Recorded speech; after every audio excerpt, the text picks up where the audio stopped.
K ബാലൻ സഖാവിന്റെ ഏറ്റവും പുതിയ പ്രസ്താവനയിൽ പറയുന്നത് ജമാഅത്ത് ഇസ്ലാമി മുസ്ലിം യുവാക്കളെ വഴിതെറ്റിക്കുന്നു എന്ന്. ഇത് വസ്തുതകളുടെ അടിസ്ഥാനത്തിൽ ഒന്ന് പരിശോധിക്കേണ്ട വിഷയമാണ്. ആദ്യം നമുക്ക് കെ ബാലന്റെ ആ പ്രസ്താവന ഒന്ന് കേൾക്കാം. അതിനുശേഷം അതിലെ നെല്ലും പതിരും ഒന്ന് തിരയാം. ജമാഅത്തെ എന്ന് പറയുന്നത് യുവാക്കളെ തെറ്റിദ്ധരിപ്പിക്കുന്നതാണ്, തെറ്റായ വഴിയിൽ ചിന്തിപ്പിക്കുന്നതാണ്. കേട്ടല്ലോ, ബാലൻ സഖാവ് എവിടെ പരിപാടി അവതരിപ്പിച്ചാലും അത് ഇങ്ങനെയാണ് അവസാനിക്കുന്നത്. ഇത് നിർത്തി വല്ല അറിയുന്ന പണിക്ക് പോകണമെന്നല്ലേ. കാരണം നമുക്ക് നമ്മളെ സമയത്തോളം ഇത്തരം വിഷയങ്ങളിൽ CPM ചരിത്രമോ അല്ലെങ്കിൽ അവരുടെ നിലപാടുകളിലെ വൈരുദ്ധ്യമോ ഒന്നും അന്വേഷിച്ചു പോകാൻ യാതൊരു താല്പര്യമില്ല. പക്ഷേ ഇങ്ങനെ ഒന്ന് പറയുമ്പോൾ അത് വേണ്ടി വരുന്നതാണ്. നേരത്തെ ജമാഅത്ത് ഇസ്ലാമിക്കെതിരെ ഒരു ആരോപണം ഉന്നയിച്ചു, കേസായപ്പോൾ ഇവിടെ കാശ്മീർ ജമാഅത്ത്, മുഹല്ലി ജമാഅത്ത്, ആ ജമാഅത്ത് എന്നൊക്കെ പറഞ്ഞു പോയി.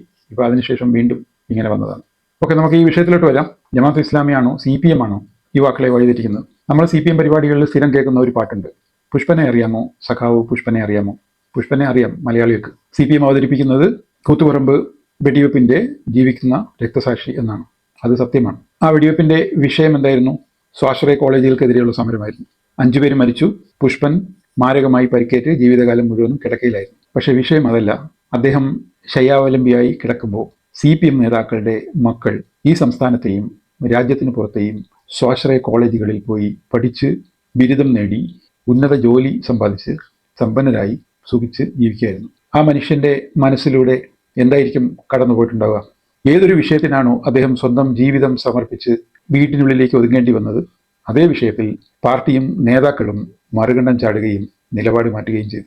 ഇവിടെ CPM ആണോ ജമാഅത്തെ ഇസ്ലാമിയാണോ സ്വന്തം പ്രസ്ഥാനത്തിലെ യുവാക്കളെ കൊണ്ടുപോയി യാതൊരു പ്രസക്തിയുമില്ലാത്ത കാലഹരണപ്പെട്ട ഒരാശയത്തിന് വേണ്ടി ബലി കൊടുത്തത്? ഒന്ന്. രണ്ടാമത്തത്, എത്ര CPM പ്രവർത്തകർ, യുവാക്കൾ കൊലപാതക കേസിൽ ശിക്ഷ വാങ്ങി ജയിലിലുണ്ട്? എത്ര പേർ കൊല്ലപ്പെട്ടിട്ടുണ്ട്? എത്ര CPM പ്രവർത്തകരുടെ മക്കൾ അനാഥമായിട്ടുണ്ട്, ഭാര്യമാർ വിധവകളായിട്ടുണ്ട്? ഈ വിഷയത്തിൽ എന്താണ് ജമാഅത്തെ ഇസ്ലാമിയുടെ റെക്കോർഡ്? എത്ര CPM പ്രവർത്തകർ ആക്രമണ കേസുകളിൽ വാഹനങ്ങളും വ്യാപാര സ്ഥാപനങ്ങളും അടിച്ചു തകർക്കുകയും വിദ്യാഭ്യാസ സ്ഥാപനങ്ങളിൽ ആക്രമണം അഴിച്ചുവിടുകയും കൊലപാതകം ഉൾപ്പെടെ നടത്തുകയും കൊല്ലപ്പെടുകയും ചെയ്തിട്ടുണ്ട്? ഈ വിഷയത്തിൽ ജമാഅത്തെ ഇസ്ലാമിക്കും വിദ്യാർത്ഥി സംഘടനകളും യുവജന വിഭാഗവും ഒക്കെയുണ്ട്. അതിൽ ഏതെങ്കിലും ഒരു വ്യക്തിയുടെ കൈകൊണ്ട് മറ്റൊരാൾക്ക് പോറലേറ്റ ഒരു സംഭവം ഈ സംസ്ഥാനത്തോ രാജ്യത്തോ കഴിഞ്ഞ 75-ലേറെ വർഷത്തെ ചരിത്രത്തിൽ എവിടെയെങ്കിലും ചൂണ്ടിക്കാണിക്കാൻ CPMമാർക്ക് സാധിക്കുമോ? ഏതെങ്കിലും ജമാഅത്തെ ഇസ്ലാമി പ്രവർത്തകന്റെ കൈകൊണ്ട് പോറലേറ്റ ഒരാളിന്റെ സംഭവം ഉദ്ധരിക്കാമോ? ഈ വിഷയത്തിൽ എന്താണ് CPMന്റെ അവസ്ഥ? CPMന്റെ യുവാക്കളെ ആ പ്രസ്ഥാനം എവിടെയാണ് കൊണ്ടുപോയത്? എത്ര പേർ കൊല്ലപ്പെട്ടു? എത്ര പേർ ശിക്ഷ വാങ്ങി ജയിലിലുണ്ട്? തുടർന്നുള്ള ഭാഗങ്ങൾ വീഡിയോ ലിങ്ക് ആദ്യ കമന്റിലും ഡിസ്ക്രിപ്ഷനിലും ഉണ്ട്.